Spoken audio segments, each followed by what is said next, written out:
قسمت کے اس ظلم پر مجھے صبر نہیں آ رہا تھا۔ میں اپنا ٹوٹا پھوٹا وجود لے کر کمرے میں بیٹھی تھی جب چچی مصنوعی بینڈ ڈالتی ہوئی مجھ سے لپٹ گئی۔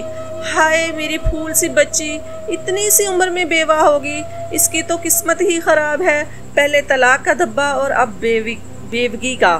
ہائے، مجھے اس وقت سے اپنا ہوش نہیں تھا۔ چچی کے رونے کا کیا جواب دیتی، مگر میں خاموش تھی اور اب سوچ رہی تھی کہ کیا ہوگا میرا خود کا انجام۔ سوچتے ہوئے میں ایک بار پھر رو پڑی کہ کیا باقی تھا اب میری زندگی میں۔ حامد تو چلے گئے، یہاں مجھے تنہا کر گئے۔ میں اپنے نصیب کو کوس رہی تھی جب چچی میرے پہلو میں آ کر بیٹھی اور بولی، اے فردوس، بس کر، کتنا روئے گی، میری بات دھیان سے سن۔ تیرے میاں کے کچھ رشتہ دار تھے جو کہہ رہے تھے کہ اس کی جائیداد ہے، تو اکیلی ہے، تو کیا کرے گی دولت کا؟ تو بلکہ خوش ہو، اس شکی پاگل نفسیاتی انسان سے تیری جان چھوٹ گئی۔ اب تو اپنی مرضی کی زندگی گزار لینا، تو بے فکر رہ، تیری چچی تیرے ساتھ ہے نا، تیرا خیال رکھے گی۔ تو اب ساری زندگی میرے ساتھ رہی، یہ گھر وغیرہ بیچ دے، کیسے جوان جہاں یہاں اکیلی رہے گی۔ میں جانتی تھی چچی کبھی میری سگی نہیں ہو سکتی، انہیں اس وقت بھی اپنی ہی پڑی تھی۔ یہاں میرا سب کچھ لٹ گیا، مگر ان کو بس ان کو دولت اور میرا گھر چاہیے تھا، مگر اب مجھے خود کو مضبوط بنانا تھا۔ اب ہر حال میں اپنا سہارا مجھے خود ہی بننا تھا۔ اس کی شروعات مجھے ابھی سے، بلکہ آج سے نہیں، ابھی سے کرنی چاہیے۔ چچی آپ بے فکر رہیں، میں یہاں اپنے شوہر کے گھر میں اکیلی نہیں ہوں، ان کی یادیں ہیں میرے پاس، زندگی گزر جائے گی، اور آپ بس دعا کریں اللہ مجھے آپ کے در پر نہ لائے۔ میرا شوہر شکی تھا یا جیسا بھی تھا، مگر میرے لیے تو بہت اچھا تھا۔ امید ہے آئندہ آپ میرے معاملات میں دخل اندازی نہیں دیں گی۔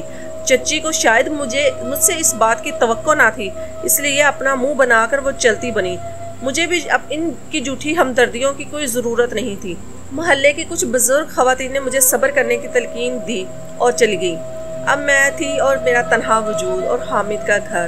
میں ٹیک لگائے بیٹھی تھی جب میرے بے قرار دل نے چاہا کہ حامد کا لمس مل جائے۔ میں تڑپ کر اپنی لماری میں سے وہ شاپر نکالا جس میں میرا لایا ہوا حامد کا آخری اور پہلا تحفہ تھا۔ میں اس سوٹ کو خود سے گلے لگا کر بہت روئی، وقت گزرنے کا پتہ نہیں چلا۔ ایک ہفتے تک میں نے حامد کی یادوں کے سہارے جینے کی کوشش کی۔ ایک دن میں صحن میں بیٹھی حامد کے لیے دعائیں کر رہی تھی کہ اچانک ایک بچی میرے پاس آئی اور بولی، یہ آپ کے لیے ہے۔ اس نے ایک خاکی لفافہ میری جانب بڑھا دیا۔ میں نے وہ لفافہ لے کر ایک طرف رکھ دیا اور خود باورچی خانے میں چلی گئی۔ کام وغیرہ کر رہی تھی، دن گزر گیا، میں اس لفافے کو سرے سے ہی بھول گئی۔ اگلے دن جب میں صحن کا جھاڑو لگا رہی تھی تو میں نے نظر اس لفافے پر گئی۔ میں نے یاد کیا کہ کل یہ مجھے ایک بچی پکڑا کر گئی تھی، لیکن میں نے اس کو وہیں چھوڑ دیا تھا۔ میں نے جھاڑو کو ایک طرف رکھا اور اس لفافے کو کھولا، اور اس میں ایک خط تھا۔ اس خط کو کھول کر پڑھتے ہوئے میری آنکھیں پھٹ جانے کی حد تک کھل گئی۔ مجھے اپنی ٹانگوں پر کھڑا رہنا مشکل لگا۔ میں فوراً بیٹھ گئی۔ یہ سب کیا تھا؟ میں خط کو ایک طرف رکھ کر دیوانہ وار گھر سے باہر بھاگی۔ ارد گرد والے لوگ مجھے حیرت سے دیکھنے لگے، مگر مجھے کسی کی فکر نہ تھی۔ آخر کار میں اپنی منزل کے سامنے تھی، مگر میرا تنفس بے ترتیب تھا۔ دل برقی رفتار سے دھڑک رہا تھا، جسم میں کپ کپ کی آوازیاں تھی۔ مجھے میری آنکھوں پر یقین نہیں آ رہا تھا، میری آنکھیں نم تھی۔ تب ہی اچانک میں نے دوڑ لگا دی اور فوراً جا کر حامد کے سینے سے جا لگی۔ کافی وقت گزر گیا، حامد نے مجھے خود سے جدا نہ کیا اور میری آنکھوں کے نم کناروں کو اپنے ہاتھوں سے صاف کرتے ہوئے بولے، بس اب بہت رو لی تم۔ اور ادھر حامد میرا ہاتھ تھام کر ایک کار میں بیٹھ گئے۔ میں نے کچھ بولنا چاہا، مگر اس سے پہلے ہی حامد بولے، کچھ نہیں بولنا، ابھی میں سب بتا دوں گا، تمہاری ساری الجھنوں کو سلجھا دوں گا۔ میں مطمئن سے آنکھیں موند گئی۔ یہ سب ایک خواب معلوم ہو رہا تھا، مگر میں پرسکون تھی۔ شاید بے چینی کی وجہ سے مجھے آج سکون کی نیند آ گئی۔ دوبارہ حامد کے جگانے پر میں اٹھ بیٹھی اور سوالیہ نظر سے حامد کو دیکھنے لگی۔ پھر میری ارد گرد نظر گئی تو مجھے احساس ہوا کہ میں جنت میں آ گئی ہوں، چاروں اور سمندر ہی سمندر۔ میں اس منظر میں کھو سی گئی۔ تب اچانک حامد نے اپنا ہاتھ میرے آگے کیا، جسے تھام کر میں حامد کے ساتھ سمندر کی لہروں کی جانب چل دی۔ جانتا ہوں تمہارے دماغ میں بہت سوال ہے، بس اتنا جان لو کہ اب ہم دونوں ایک دوسرے کی مکمل دنیا ہے۔ سارے دوگلے رشتے پیچھے چھوڑ آئے ہیں ہم،